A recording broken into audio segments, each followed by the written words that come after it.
মহিউদ্দিন চৌধুরী নামের এক ব্যক্তির কথা মতে 1000 টাকায় একটি ঘোড়া কিনে আনেন তারা। হাদিস শরীফের মধ্যে আসছে, হযরত খালিদ ইবনে ওয়ালিদ রাদিয়াল্লাহু তাআলা আনহু বলেন, রাসূল সাল্লাল্লাহু আলাইহি সাল্লাম ঘোড়ার গোশত খেতে নিষেধ করেছেন। সেই ঘোড়া জবাইয়ের আদেশ দেওয়া হয় তাদের। আমরা অতীতে কখনো দেখিনি যে ঘোড়ার মাংস নাকি খাওয়া যায়, তো আমরা এই প্রথম দেখলাম। যে কিছুদিন আগে একটা ঘটনা ঘটেছে পাবনা জেলায়, যে ওখানে কিছু যুবকরা তারা একটা ঘোড়া জবাই করে খেয়েছে। হাদিস শরীফের মধ্যে আসছে, হযরত খালিদ ইবনে ওয়ালিদ রাদিয়াল্লাহু তাআলা আনহু বলেন, রাসূল সাল্লাল্লাহু আলাইহি সাল্লাম ঘোড়ার গোশত খেতে নিষেধ করেছেন। হানাফি মাযহাবে ঘোড়ার গোশত খাওয়া এটাকে মাকরু বলা হয়েছে। মালিকি মাযহাবে এটা না খেতে বলা হয়েছে।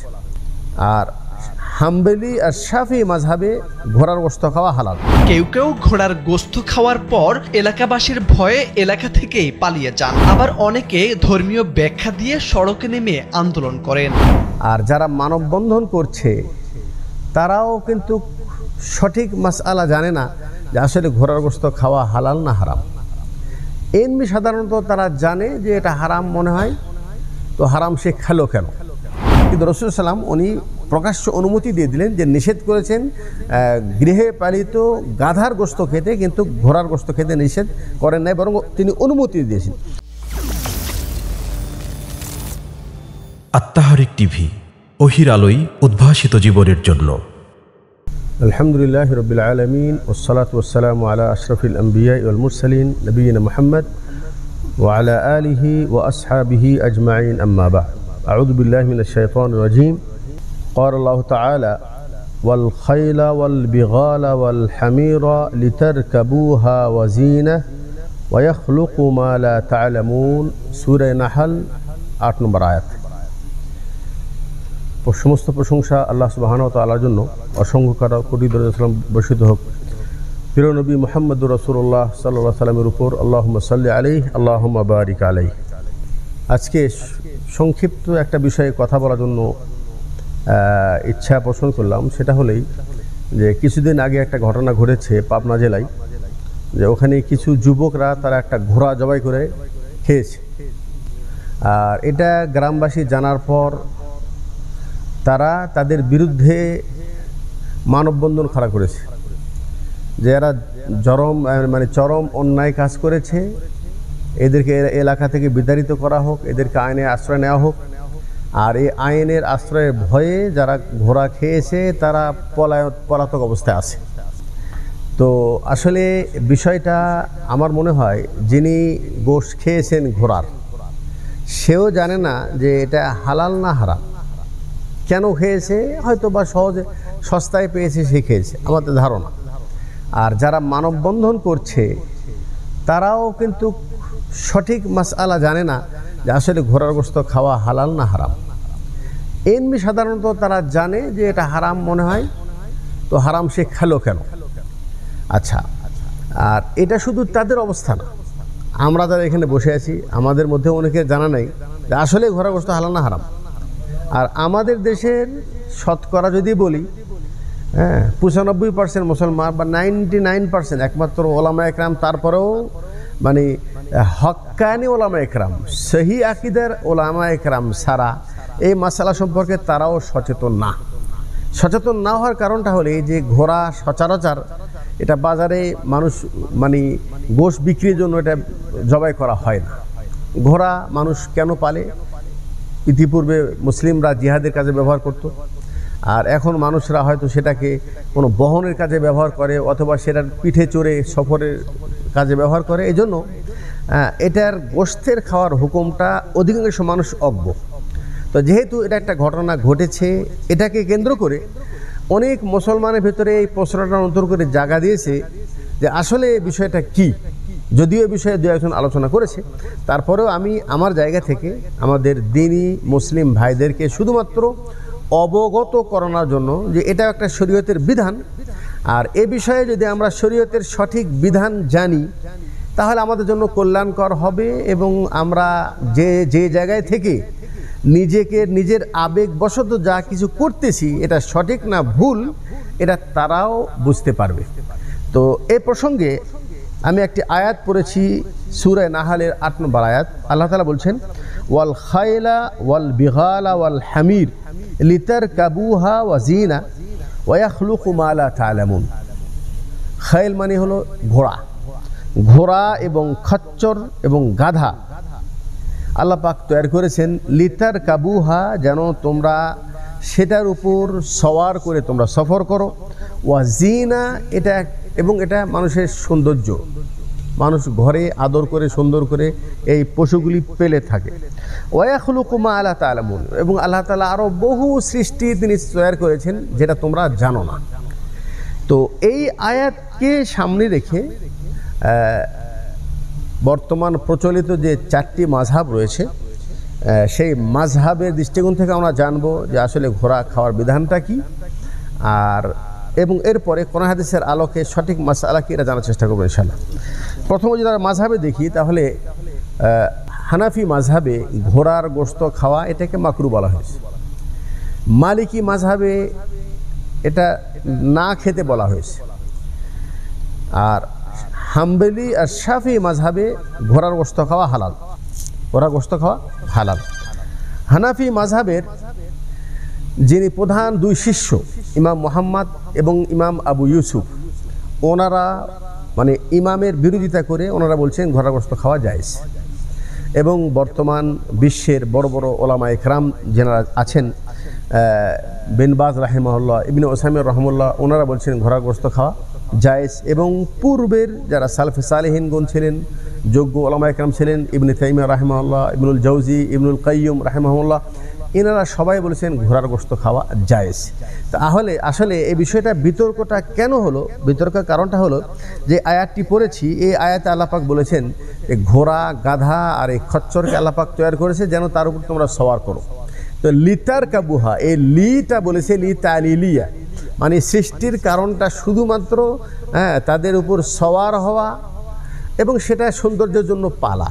এটা অনেকে বুঝেছে, বোঝার কারণে তারা বলেছে এটা গোশত খাওয়া যাবে না, এটা শুধু বহনের কাজে ব্যবহার হবে আর এটা সৌন্দর্যের জন্য পালতে পারে বাস। কিন্তু এ বিষয়ে যদি আমরা রাসূল সাল্লাল্লাহু আলাইহি ওয়াসাল্লামের আদর্শের দিকে তাকিয়ে দেখি, তাহলে বিষয়টি স্পষ্ট যে আসলে ঘোড়ার গোশত খাওয়া হালাল। এ বিষয়ে প্রথম যে হাদিস, জাবের বিন আব্দুল্লাহ রাদিয়াল্লাহু তাআলা আনহুমা, তিনি বলেছেন, নাহা রাসূলুল্লাহ সাল্লাল্লাহু আলাইহি ওয়াসাল্লাম ইয়াউমা খায়বার আন লুহুমুল হুমুরিল আহলিয়া ওয়া রাখাসা ফিল খাইল। জাবের বিন আব্দুল্লাহ রাদিয়াল্লাহু তাআলা তিনি বলছেন, রাসূল সাল্লাল্লাহু আলাইহি ওয়াসাল্লাম খায়বারের দিনে, খায়বারের যুদ্ধ হয়েছে 7ম হিজরিতে, এই যুদ্ধের সময় আল্লাহ নবী সাল্লাল্লাহু আলাইহি ওয়াসাল্লাম গৃহে পালিত গাধা এটার গোশত খেতে নিষেধ করেছেন।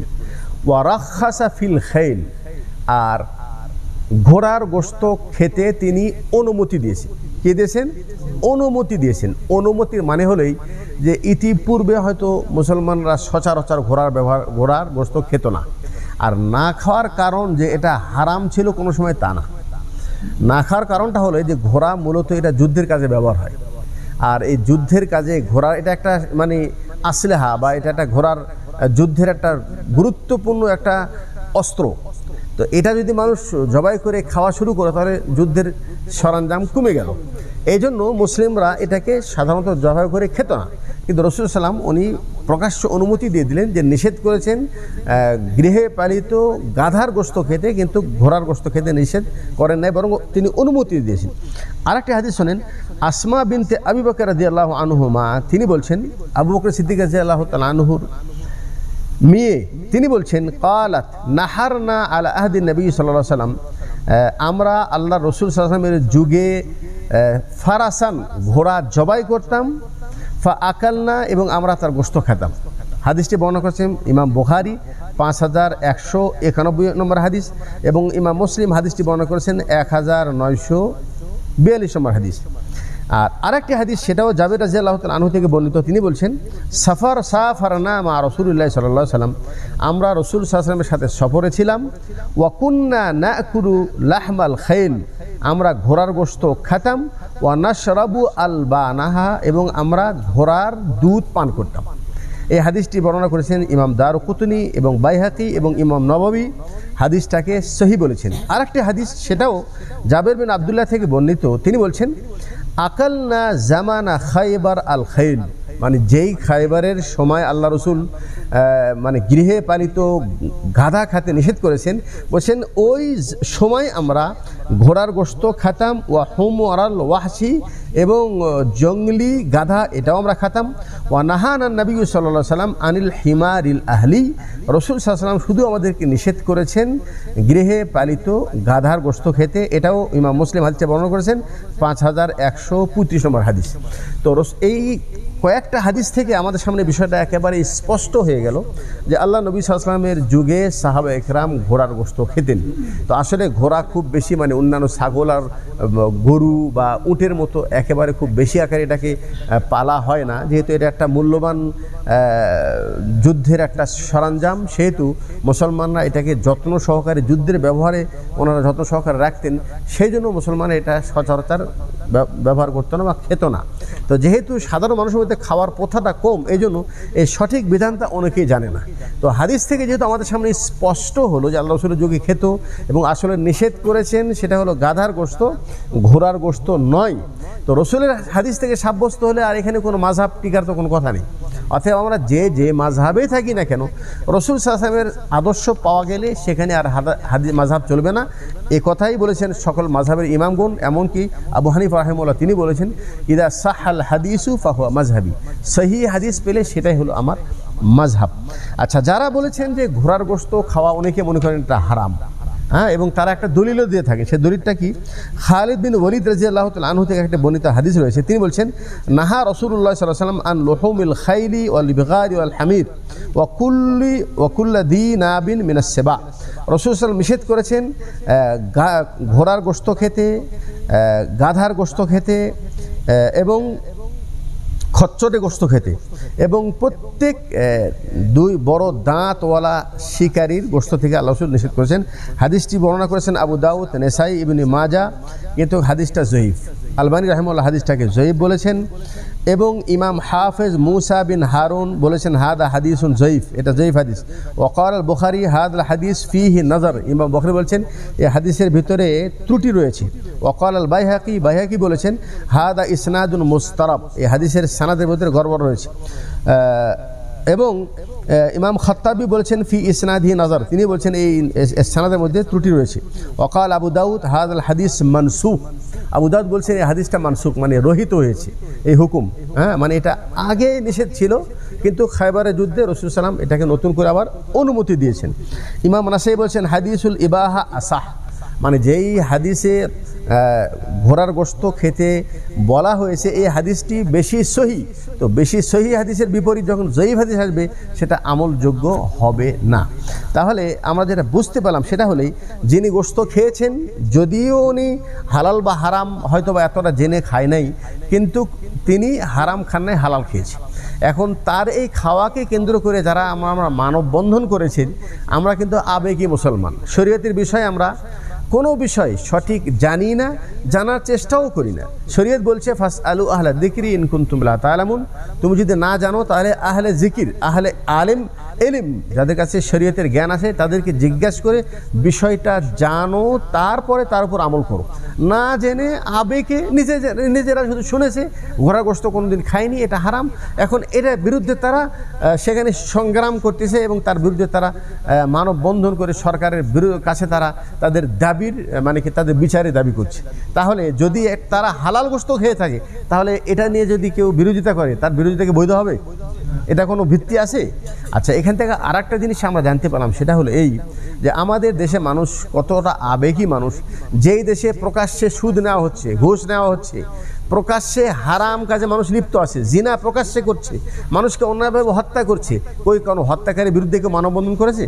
জিনাকারীর বিরুদ্ধে মানববন্ধন করেছে? কত মেয়েদেরকে ভাগিয়ে নিয়ে যে মানে বিবাহ করতেছে, অথচ এই বিবাহ শরীয়ত বলছে বাতিল। কই এই বিবাহের বিরুদ্ধে কেউ তো মানববন্ধন করেনি, এটা নিয়ে তো কেউ কোনো কথা বলে নাই। তার মানে হলেই আমরা হলো আবেগী মুসলমান। হ্যাঁ, আমরা শরীয়তকে না জেনে কেউ যদি কোনো একটা বিষয়ে শুধু উস্কানি দেয়, তার পিছনে আমরা লাফিয়ে পড়ি। আর এই বিষয়ে আরেকটি কথা বলো, সেটা হলে যে আমাদের দেশের আমাদের মাযহাবী ভাইয়েরা ওনারা এই বিষয়ে চুপ কেন? বিষয়টা হাদিস থেকে যখন স্পষ্ট স্পষ্ট। তো সেখানে মাযহাবে এটা কারাহাত, আবু হানিফা রাহিমাহুল্লাহ এটা হারাম বলে নেই, নাজায়েজ বলেন, তিনি মাকরু বলেছেন। মাকরু মানে হলো অপছন্দনীয়, এই জন্য অপছন্দনীয় যেহেতু ঘোড়া জিহাদের কাজে ব্যবহার হয়, এই জন্য অপছন্দ বলেছেন। তো একটা অপছন্দনীয় বিষয়কে যদি খাই আর খেয়ে যদি তার বিরুদ্ধে এরকম কিছু হয়, তাহলে এটা নিয়ে তো অবশ্যই আলেমদের কথা বলা উচিত ছিল। তো আমার মনে হয় এখানেই মানে আসলে তারা নিজেরাও জানে না আসলে বিষয়টা কী। তো আমার আজকের এই সংক্ষিপ্ত আলোচনায় শুধুমাত্র মানুষদেরকে অবগত করানোর উদ্দেশ্য যে আসলে শরীয়তের বিষয়ে আবেগ দিয়ে নয়, বরং শরীয়তের সঠিক বিধানটা আমাদেরকে জানতে হবে, তারপরে সে বিষয়ে আমাদেরকে পদক্ষেপ নিতে হবে। আল্লাহ রাব্বুল আলামিন আমাদেরকে দিনের সঠিক বোঝার তৌফিক দান করুন, এবং আমরা যেন আবেগকে প্রাধান্য না দিয়ে শরীয়তের দলিলকে প্রাধান্য দিয়ে আমরা আমাদের জীবনকে পরিচালনা করতে পারি। আল্লাহ যেন সেই তৌফিক দান করে। এই বলেই আজকের এই সংক্ষিপ্ত আলোচনা এখানে শেষ করছি। ওয়া আখিরু দাওয়ানা আলহামদুলিল্লাহি রাব্বিল আলামিন। আসসালামু আলাইকুম ওয়া রাহমাতুল্লাহি ওয়া বারাকাতুহু।